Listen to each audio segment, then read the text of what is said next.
And although his rapid ascent is legend here in Sheffield, they see in him a genuine British sporting hero for the 1990s. A kid like them. popularity, not his arrogance, which makes him a commercial success. Listen, I'm gonna trying to create a nice job for you putting my posters up with HBO. Believe me. Believe me. And then you could drive a cab or work at 7-Eleven. I've told you. That's what's gonna happen. That's what you got to do. Exactly what's gonna happen.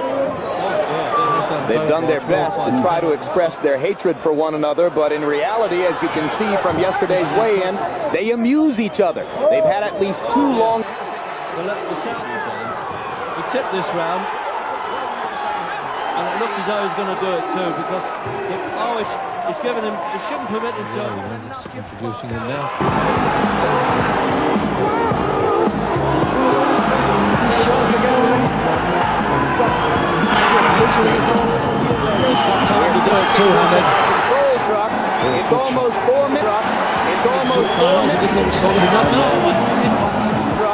It's almost 4 minutes now.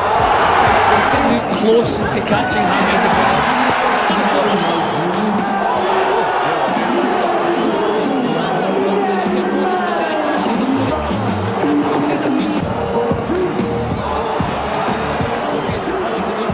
We know it. I'm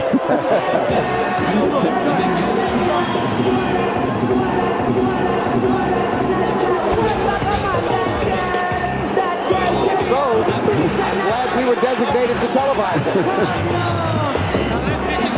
And it'll be interesting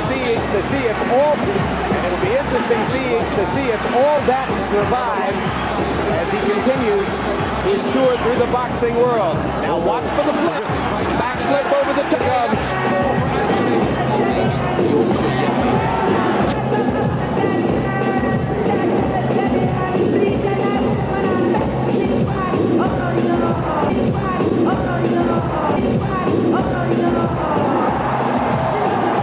He weighs 126 pounds.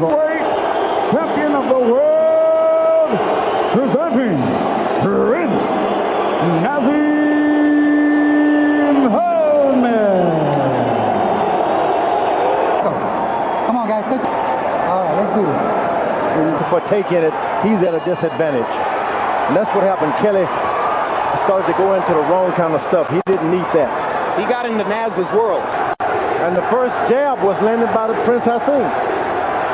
And many of us had been led to expect. You don't want to find yourself, if you're Kevin Kelly, waiting to see what he's going to do. You got to get out there, establish yourself on the pure basics. Jab, right hand hook, bob and weave. You don't want to get out there waiting.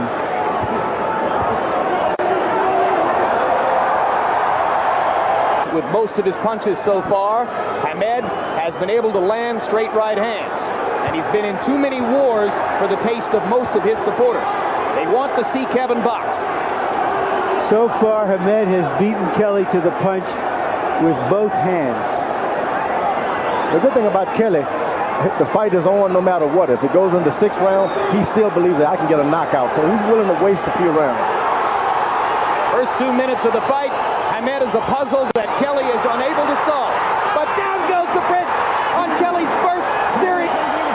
Now watch Hamed commit a cardinal sin in boxing, leaning back after throwing a flurry. Kelly was there and caught him. Can't do that with a top fighter. A little bit of hubris there, a little bit of over. And one of the things that could happen would be that the Prince was exposed as a fraud. His gloves touched the canvas. Kelly.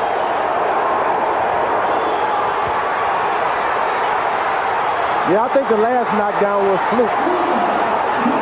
Kelly was his quickness, and we haven't seen the evidence of that as yet. I think the mistake he made, there we saw it, right there. There's the power. There's the power you were talking about. And Kelly is stunned. Hey, come on, baby. A little bit better. You can see Nassim is trying to get the rhythm to Kelly, and he's not able to do that. We don't see this very often in one round, a fighter getting knocked down twice. You saw that Kelly landed a left and then a right. The first one was a knockdown. The referee was a little late getting in as he got up again. But he did bounce up. Give him that. And they're flush on the jaw.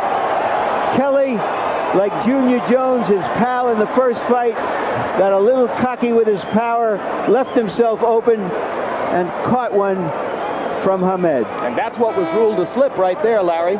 It could have been ruled a knockdown. It wasn't. Turned out okay.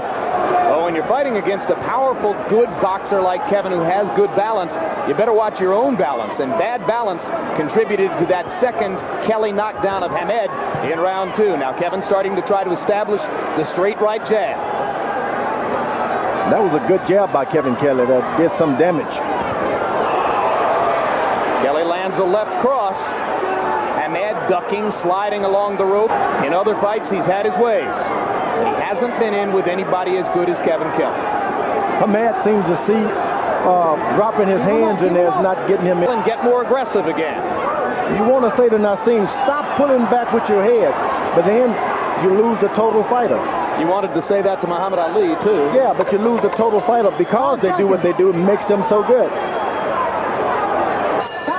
Let's go. 4.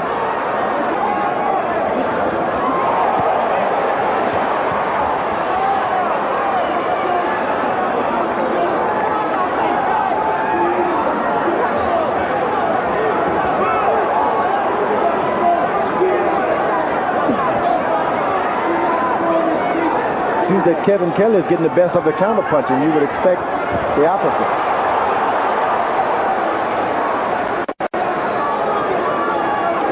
They trade in short bursts and flurries. Nassim landing more accurately in this round than has been the case before, but taking some leather in return. Down goes Kelly on 2 hard left hands. 6, 7, 8, 3 hands. Now they're even. Both fighters down twice in the fight. Ooh, a good Blistering right hand by Hamed. Kelly a little slow to respond here. You got to be careful mixing up with Kelly because he can. Leaping right hand by the Prince. Ooh. And a hard left. And Kelly's down for the 3rd time. Whoa! 6, 7, 8, 9. He's got a half a minute, and he is definitely hurt. He's and the for real. fight is over. He's for real. The Prince is for... George, this was like your fight with Ron Lyle. Gunslinger against gunslinger. Boy, this guy's got power all in his hand. He's not putting his body into it, just hand speed. That was the first Prince Nassim knockdown of Kelly in that round. Then here's the Prince going down. I don't really think that was a knockdown. I think Well, if his glove grazes the canvas, the referee is within his rights to rule it a knockdown, and Benji Esteves did. And then that stunning left hand, and Kevin Kelly unable to get up from that left hand. He couldn't beat the count, and Esteves very properly waved an end to the bout. a lot of that is I just can't believe it. Kelly has that look. He just does not believe this guy can knock him down. Well, Kevin's people have been saying for weeks, we want him to box. We hope he doesn't indulge his tendency to get into a war. He couldn't resist it. Couldn't resist it. It seemed too easy. But this Prince, he has the Prince of Power. Talk about the Prince of Power. We've seen one in the 5 light feet 3 weight. inches tall. And still the undefeated WBO featherweight champion of the world, Prince Nassim Hamed.